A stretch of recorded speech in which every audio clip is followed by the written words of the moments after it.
Aujourd'hui, en Côte d'Ivoire, les Libanais nous ont arraché tout ce qui est marché économique dans notre pays. Donc, dans les domaines, par exemple, de la quincaillerie, on peut aller investir dans ce secteur. Là où les Libanais vendent, par exemple, le mètre carré des carreaux qu'on met dans les maisons à 10 000 francs, nous, on casse le prix, on met à 3 000 francs. De façon, bien entendu, à leur arracher le marché économique dans notre pays. Parce que ça ne va pas se faire par décret. Hein. Ça ne se fera pas par décret. C'est nous, là, qui allons aller dans le même secteur, comme en noie poisson dans l'eau, là, dans le même secteur pour leur arracher, bien entendu, tout ce qui est hégémonie économique dans ce secteur-là.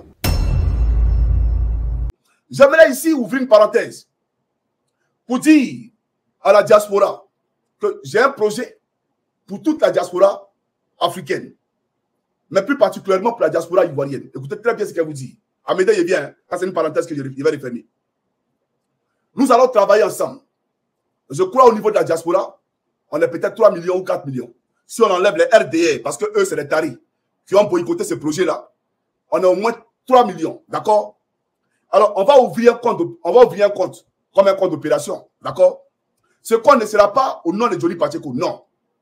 Ce compte sera au nom de Réveil, comment on appelle ça? Réveil, le mouvement qui a créé là, Réveil, il faut écrire ça, s'il vous plaît. Il faut écrire, j'ai créé un mouvement là. J'ai créé un mouvement. Donc, au nom de ce mouvement-là, Réveil citoyen, voilà, excusez, Réveil citoyen. Donc, au nom de ce mouvement-là, on va travailler avec des avocats panafricains qui peuvent être des avocats camerounais ou même des avocats de Blé Goudé.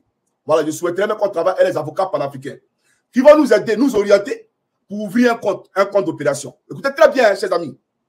Ce compte d'opération-là, les signataires de ce compte d'opération, c'est-à-dire, pour faire sortir l'argent de ce compte-là, comment ça va se passer? Ce n'est pas Johnny qui va aller prendre l'argent là-bas, non. C'est un conseil d'administration qu'on va mettre sur pied, qui sera composé d'au moins 10 membres. Et ça sera, bien entendu, la conditionnalité avant l'ouverture de ce compte. Donc, pour pouvoir prendre l'argent là-bas, il faut qu'il y ait la signature de ces 10 membres-là qui vont constituer le conseil d'administration. D'accord? Et donc, ce qui va se passer, c'est quoi?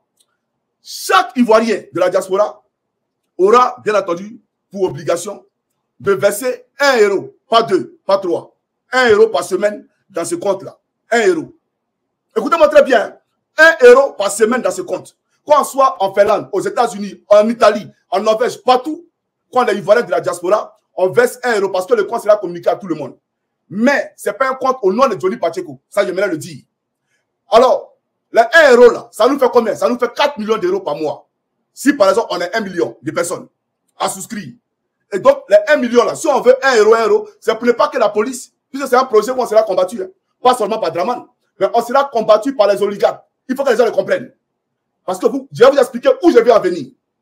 Et donc, les 1 euro là, c'est pour ne pas que demain, la police nous appelle, le conseil d'administration, pour dire, chers camarades, telle personne a mis 1 000 euros, telle personne a mis 2 000 euros, ou l'argent est quitté. Donc, nous, on ne veut pas ça. Chacun donne 1 euro par semaine. 1 euro, pas plus. 1 euro par semaine. Et donc, l'argent là, à quoi ça sera bien entendu destiné? Chers camarades, aujourd'hui en Côte d'Ivoire, les Libanais nous ont arraché tout ce qui est marché économique dans notre pays. Donc, dans les domaines, par exemple, de la quincaillerie, on peut aller investir dans ce secteur. Là où les Libanais vendent, par exemple, le mètre carré des carreaux qu'on met dans les maisons à 10 000 francs, nous, on casse le prix, on met à 3 000 francs. De façon, bien entendu, à leur arracher le marché économique dans notre pays. Parce que ça ne va pas se faire par décret. Hein. Ça ne se fera pas par décret. C'est nous, là, qui allons aller dans le même secteur, comme en noie poisson dans l'eau, là, dans le même secteur pour leur arracher, bien entendu, tout ce qui est hégémonie économique dans ce secteur-là. Vous comprenez? Et donc, je poursuis. On va construire un hôpital où on sera en partenariat avec des médecins ivoiriens et même occidentaux qui vont aller soigner gratuitement le peuple de Côte d'Ivoire, que nous allons payer à partir de ce compte d'opération-là. Que nous allons payer. D'accord? On va investir dans différents secteurs, dans l'immobilier. On sera opérationnel partout, dans l'agriculture, de façon à être autonome, non seulement dans l'aquaculture, c'est-à-dire, comment on appelle ça, l'élevage de poissons, mais autosuffisant en riz, etc., en denrées vivrières, etc. Donc, c'est un projet innovant, c'est un projet qui est porteur. Et j'aimerais demander à tous les Africains, parce que bientôt nous allons les lancer. On va les lancer. Et je vous rassure qu'avec la transformation, avec le génie qu'on va mettre en place en Côte d'Ivoire, à partir de ce projet-là, le peuple de Côte d'Ivoire comprendra qui les aime et puis qui les aime pas. Ils comprendront qui les aime et puis qui les aime pas. Et on aurait une diaspora forte, comme la diaspora chinoise. On aura une diaspora forte comme la diaspora juive. On aura une diaspora forte comme la diaspora américaine. Parce que la diaspora chinoise fait vivre la Chine. Alors, écoutez, même ceux qui sont ici, en Occident, qui n'ont pas les papiers, mais on peut aussi investir, c'est-à-dire envahir tous les secteurs d'activité en Europe ici. Que ce soit dans les McDo, dans la restauration, et appeler tous les Africains à consommer uniquement que nos produits. C'est faisable. Et à partir des ressources, aider nos camarades qui sont sans papier en Europe ici, à avoir des contrats de travail dans les entreprises qu'on va ouvrir, qu'on va créer ici en Europe. Et à partir de ces contrats de travail-là, ils pourront bien entendu avoir des cas de séjour. Donc, ce n'est pas seulement pour aider les Ivoiriens en Côte d'Ivoire, mais c'est aussi pour aider ceux qui sont en Europe ici et qui ne sont pas en situation régulière. Donc, nous allons mettre ce projet-là sur place. J'ai créé un groupe WhatsApp. D'accord? Je vais avoir une conférence vidéo avec les adhérents. Là, il y a beaucoup de personnes qui demandent à adhérer à ce groupe-là. Je n'ai pas encore, bien entendu, voilà, je ne peux pas prendre tout le monde parce que ce n'est pas qui est qui. Il y aura les infiltrés.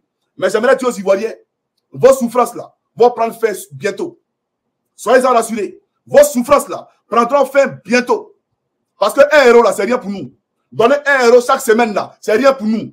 On va prendre des avocats. On va ouvrir un compte. Et on va transformer votre quotidien. On va vous montrer que ce qui est faisable en Europe ici, là, on peut réaliser ça en Côte d'Ivoire. Et on va le réaliser en Côte d'Ivoire. Et on ne sera pas seulement opérationnel en Côte d'Ivoire. On peut même créer, bien entendu, des structures ivoiriennes qui seront représentées au Burkina Faso, au Mali, dans l'hôtellerie. Par exemple, l'hôtel Ivoire. On peut avoir l'hôtel Ivoire de Côte d'Ivoire là, au Mali, mais qui appartient aux Ivoiriens.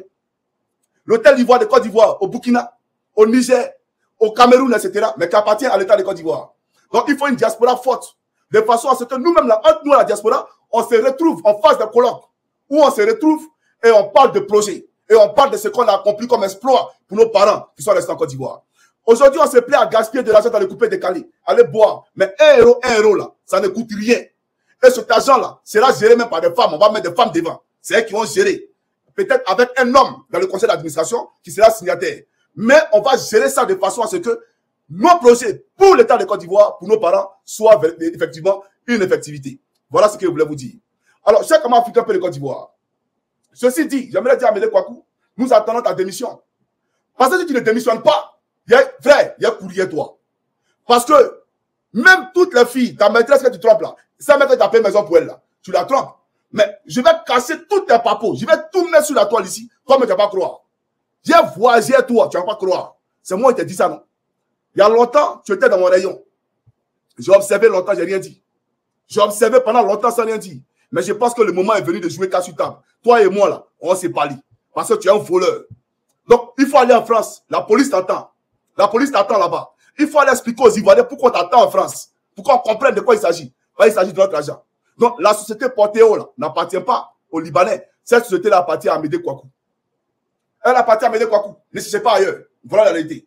Chers camarades de Côte d'Ivoire, c'était mon frère, ami et camarade Koukounion Christ Yvon. Voilà. Pour tous ceux qui sont désireux d'adhérer, bien entendu, à ce groupe-là, on aura des représentants partout. Ne vous en faites pas. Hein. Ce n'est pas un petit mouvement qu'on a créé.